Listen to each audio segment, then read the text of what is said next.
Halo Sobat Grid, kembali lagi bersama saya Sulastri Ningsih dan rekan saya Cucia Ningsih. Tahun 2022 akan segera berakhir dalam hitungan hari saja.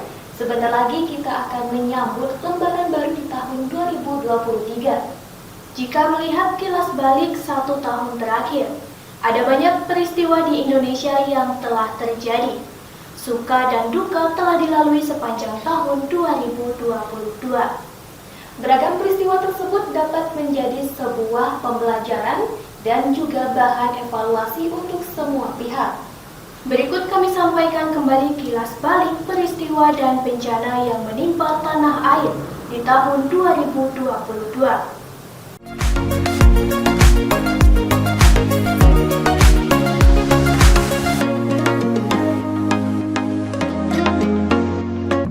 Pada awal Januari 2022, bencana banjir melanda di sejumlah wilayah di Indonesia. Salah satunya yakni kota Jayapura di Papua.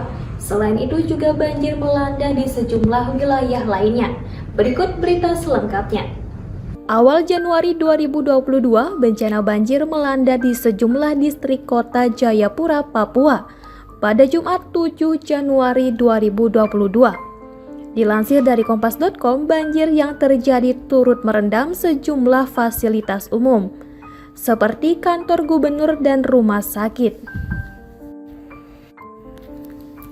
Adapun wilayah yang terdampak banjir yakni Kecamatan Jayapura Utara, Jayapura Selatan, Abepura, Heram, dan Muara Tami. Menurut keterangan BNPB, proses evakuasi warga terdampak banjir dilakukan oleh polisi, TNI, Basarnas, dan BPD Jayapura, serta dengan bantuan sejumlah organisasi masyarakat. Menurut laporan, banjir yang dialami yakni setinggi 1,2 hingga 2 meter. Sementara untuk distrik Abepura, ketinggian banjir mencapai 3 meter.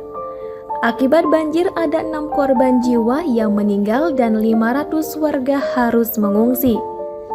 Berdasarkan laporan BMKG, wilayah Jayapura merupakan daerah yang memiliki potensi banjir dari kategori sedang hingga tinggi. Tak hanya mengalami banjir saja, hujan lebat yang terjadi di wilayah kota Jayapura juga menyebabkan tanah longsor. Dinas Pekerjaan Umum turun tangan untuk mengevakuasi dengan menggunakan bantuan alat berat. Banjir juga melanda ibu kota Jakarta pada bulan Oktober lalu, tepatnya di Jakarta Selatan. Akibat banjir, bangunan dan fasilitas umum warga mengalami kerusakan. Banjir di Jakarta Selatan menjadi sorotan karena menelan korban jiwa.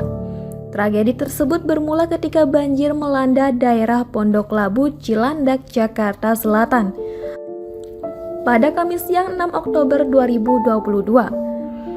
Salah satu sekolah yakni Madrasah Sanawiyah Negeri 19 yang berada di lokasi tersebut juga ikut terendam banjir.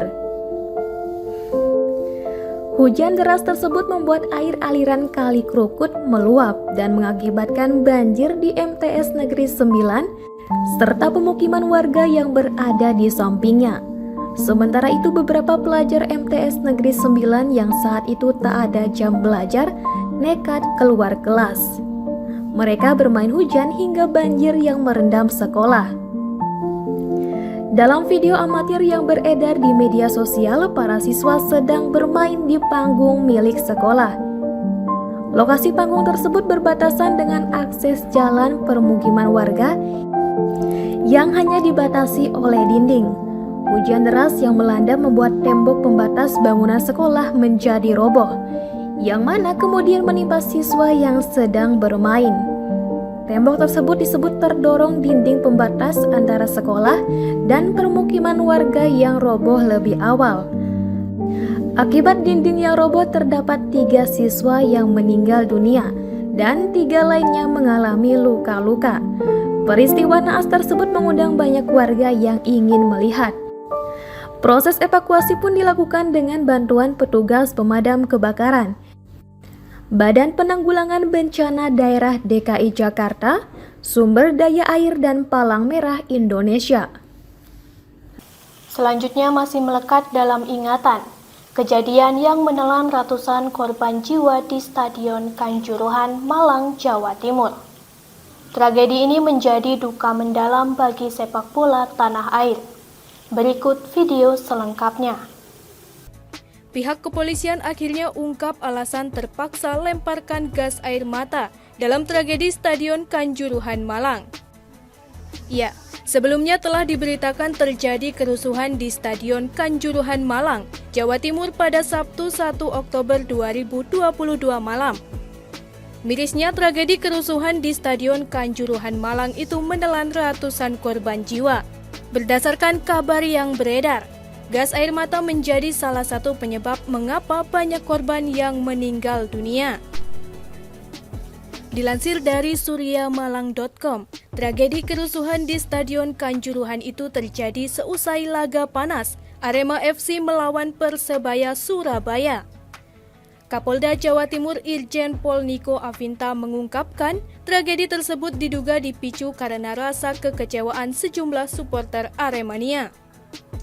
Pasalnya, Arema FC kalah saat melawan Persebaya Surabaya dengan skor 2-3. Penonton kecewa melihat tim Arema FC kalah, tutur Niko pada 2 Oktober 2022.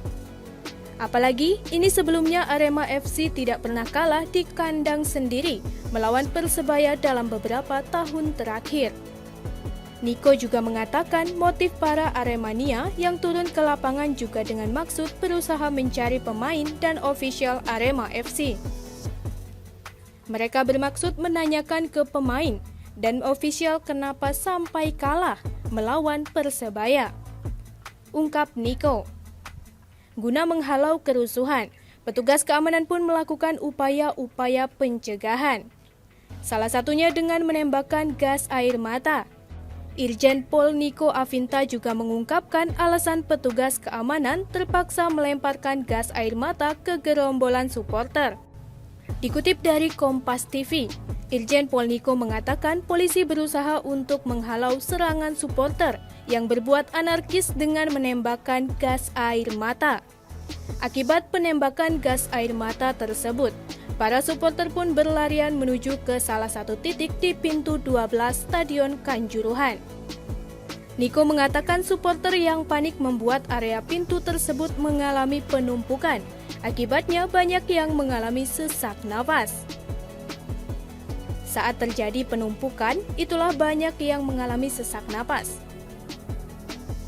Tutur Niko dikutip dari Kompas TV pada hari Minggu, 2 Oktober 2022. Dari 42.288 penonton di tribun, Niko menyebutkan sekitar 3.000 supporter saja yang nekat merangsek masuk ke lapangan. Niko pun menyesalkan sikap para supporter yang menurutnya tak mematuhi aturan, sehingga menyebabkan terjadinya tragedi yang menelan banyak korban jiwa.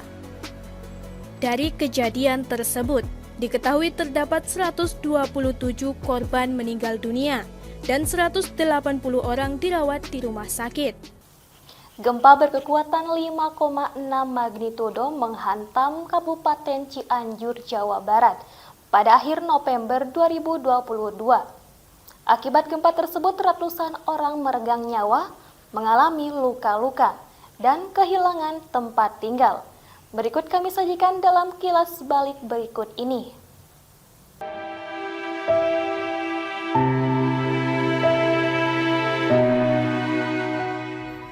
Gempa bumi berkekuatan 5,6 magnitudo mengguncang Kabupaten Cianjur dan sekitarnya pada tanggal 21 November 2022 pukul 13.21 waktu Indonesia bagian Barat.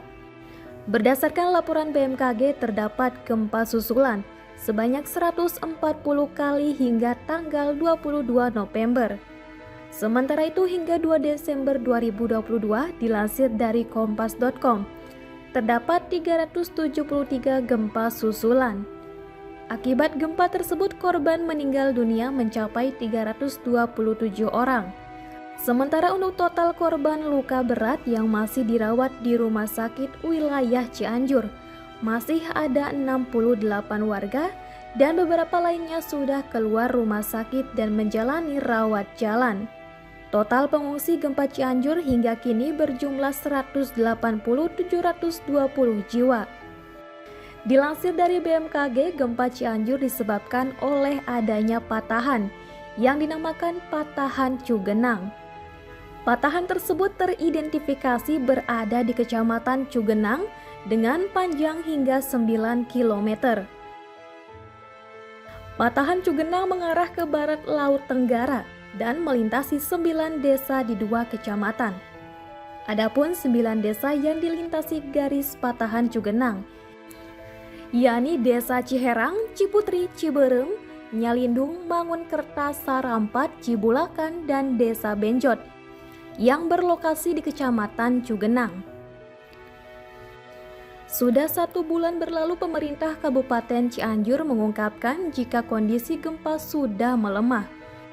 Dengan intensitas gempa susulan yang menurun, para pengungsi yang rumahnya tidak mengalami kerusakan struktur dihimbau untuk pulang ke rumah. Dikutip dari Kompas.com, pemerintah Kabupaten Cianjur juga telah membentuk Satgas Penanganan Gempa Bumi Cianjur yang dipimpin oleh Bupati Cianjur dan di bawahnya memiliki beberapa bagian. Kabar mengenai gempa Cianjur begitu menyulut simpati dari banyak pihak.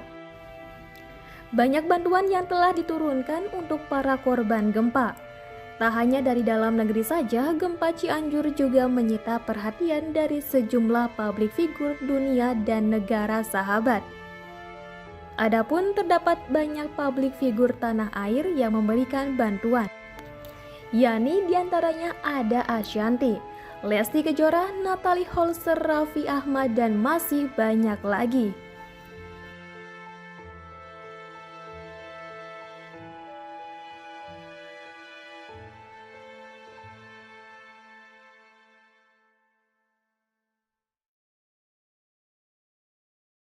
Setelah mengalami 22 kali erupsi selama 6 jam, Gunung Semeru akhirnya meletus pada 4 Desember 2022.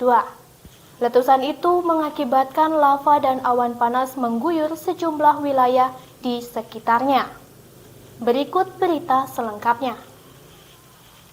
Minggu 4 Desember 2022, Kabupaten Lumajang, Jawa Timur kembali terkena dampak erupsi Gunung Semeru. Hujan awan panas sejauh 7 km itu mengingatkan warga akan letusan Gunung Semeru tepat pada 1 tahun silam, yakni pada 4 Desember 2021. Dilansir dari Kompas.com, Pusat Vulkanologi dan Mitigasi Bencana Geologi mengatakan awan panas berguguran dari puncak gunung berwarna kelabu.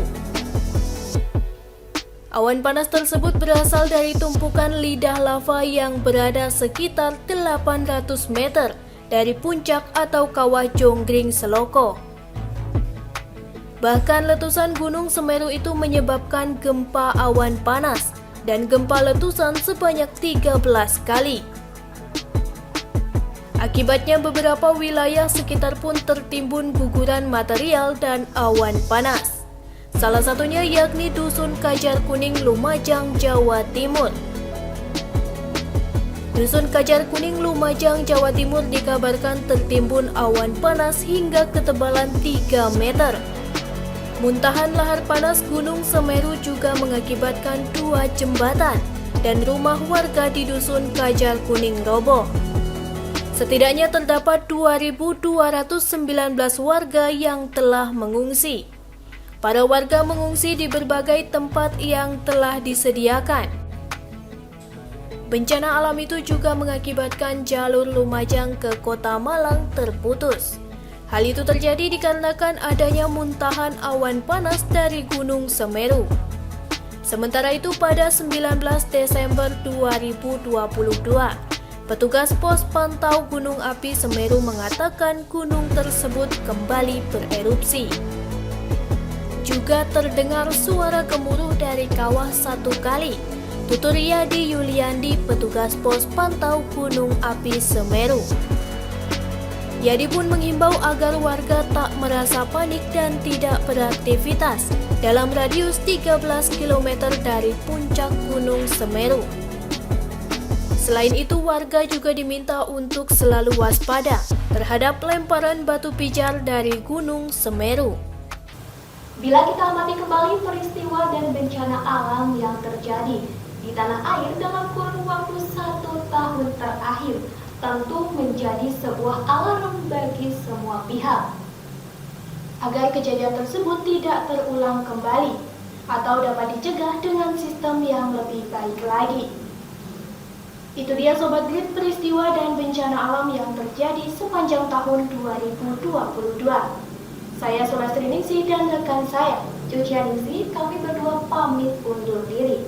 Sampai jumpa di tahun 2023. Terima kasih sudah menonton video ini. Jangan lupa subscribe dan aktifkan lonceng notifikasi supaya kamu nggak ketinggalan video terbaru dari Grid.